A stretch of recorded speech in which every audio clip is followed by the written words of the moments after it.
Lebanon में तैनात संयुक्त राष्ट्र संघ के शांति सैनिकों पर इजराइल ने हमला कर दिया। 2 शांति सैनिकों के घायल होने के बाद पूरी दुनिया में बवाल मच गया है और इस बीच इजराइल ने एक बार फिर चेतावनी दी है कि वो जल्द ही ईरान के ऊपर ऐसा हमला करेगा कि दुनिया देखती रह जाएगी। नमस्कार, मैं डॉक्टर राकेश पाठक।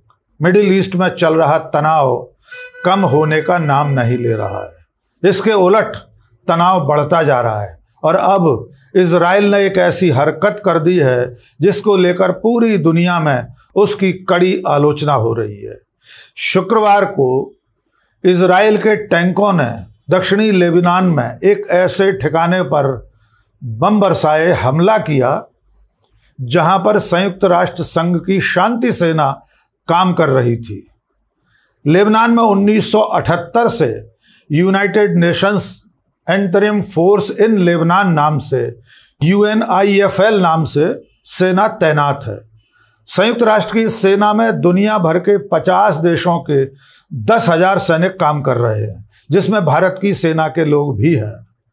शुक्रवार को इसी इलाके के नाकोरा कस्बे के पास इजरायली टैंकों ने हमला किया, जिसमें संयुक्त राष्ट्र की शांति सेना के यानी पीस कीपिंग फोर्स के 2 जवान घायल हो गए। ये दोनों जवान इंडोनेशिया के रहने वाले हैं, यानी इंडोनेशिया की फौज के जवान हैं जो इस वक्त UN पीस कीपिंग फोर्स में काम कर रहे हैं।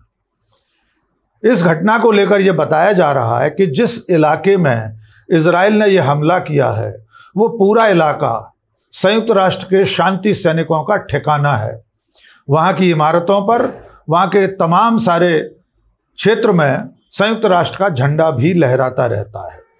इजराइल का आरोप यह है, इजराइल का दावा यह है कि हिजबुल्लाह ने इन्हीं रिहायशी ठिकानों में अपने अड्डे बना रखे और वहीं से हिजबुल्लाह लगातार ऑपरेशन चला रहा है।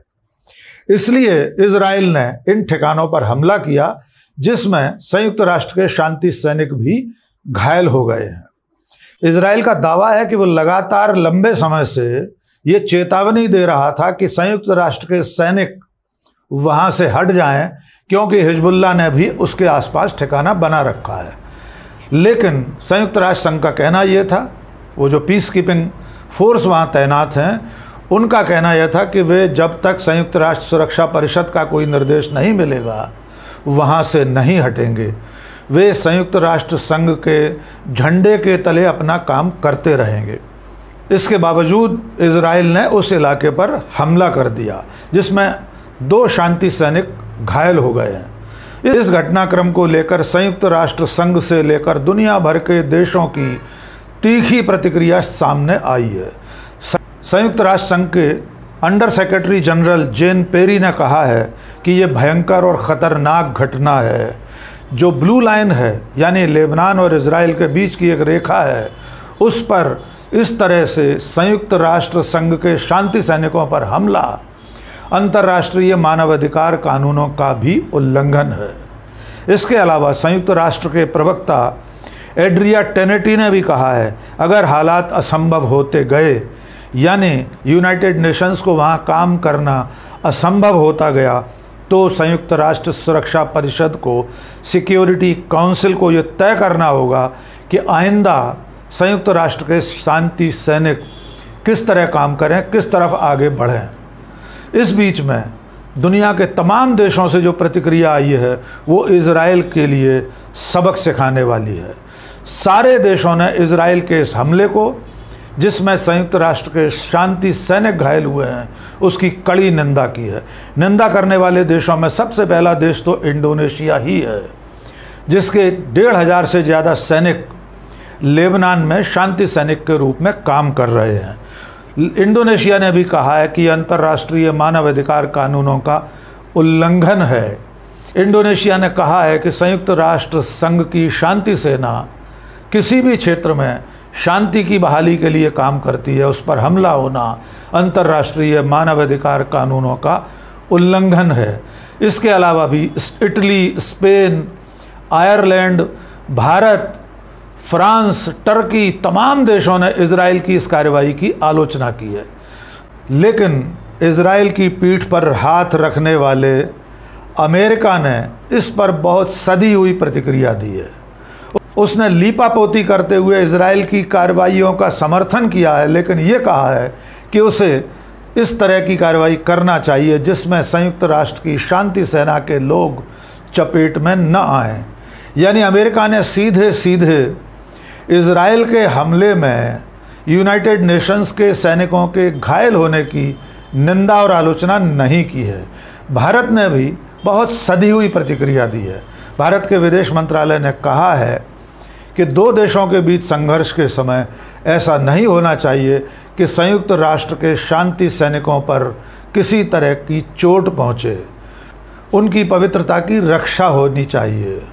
यानी कुल मिलाकर भारत ने सीधे सीधे इजराइल के इस हमले की आलोचना नहीं की जिसमें यूनाइटेड नेशंस के पीस कीपिंग फोर्स के जवान घायल हुए हैं।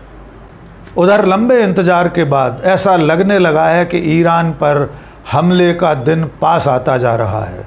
इजराइल ने लंबे समय से इसकी तैयारी कर रखी है जिसमें उसे अपने ऊपर हुए हमले का ईरान से बदला लेना है।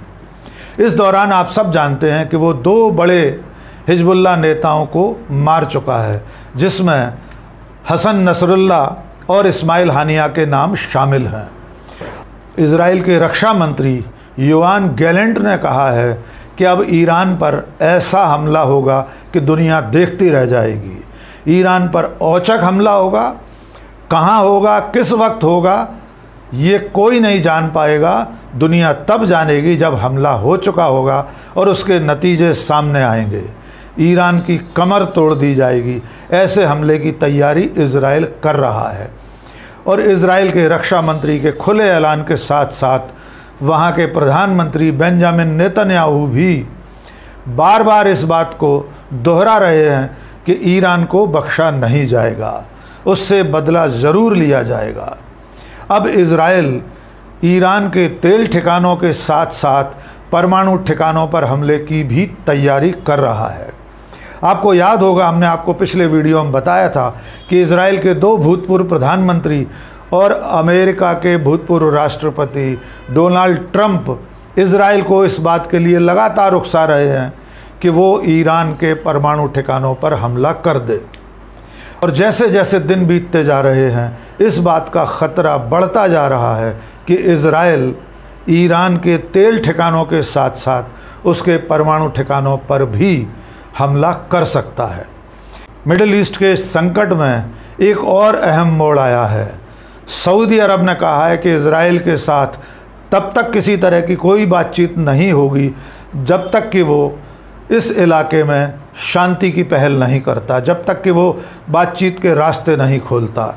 दूसरी तरफ अरब लीग के तमाम देशों ने इजराइल से कहा है कि वे अपने एयर स्पेस यानी अपने आसमान को इजराइल के किसी हमले के लिए इस्तेमाल नहीं होने देंगे। दूसरी तरफ ईरान भी पूरी तरह से चाक चौबंद है। इजराइल के किसी भी बड़े हमले से निपटने के लिए उसकी तैयारियां भी चरम स्तर की हैं, जिसमें उसने अपने तेल कुओं को, तेल ठिकानों को खाली करने का काम कई दिन पहले शुरू कर दिया था। उसने अपने परमाणु ठिकानों की सुरक्षा के लिए भी सारे इंतजाम युद्ध स्तर पर कर रखे हैं। देखना होगा ये संघर्ष आने वाले दिनों में किस तरफ बढ़ता है। संयुक्त राष्ट्र संघ और दुनिया की बाकी ताकतें इस लड़ाई को किसी बड़ी लड़ाई में बदलने से रोक पाते हैं या नहीं। और इजराइल जिस बड़े हमले की चेतावनी दे रहा है, वो औचक हमला, वो सर्जिकल स्ट्राइक, वो सरप्राइज़ वाला हमला कब होगा, इसको लेकर दुनिया टकटकी लगाकर इजराइल और ईरान के आसमान पर नज़र बनाए रखे है। आज के इस वीडियो में बस इतना ही। बहुत बहुत शुक्रिया। जय हिंद।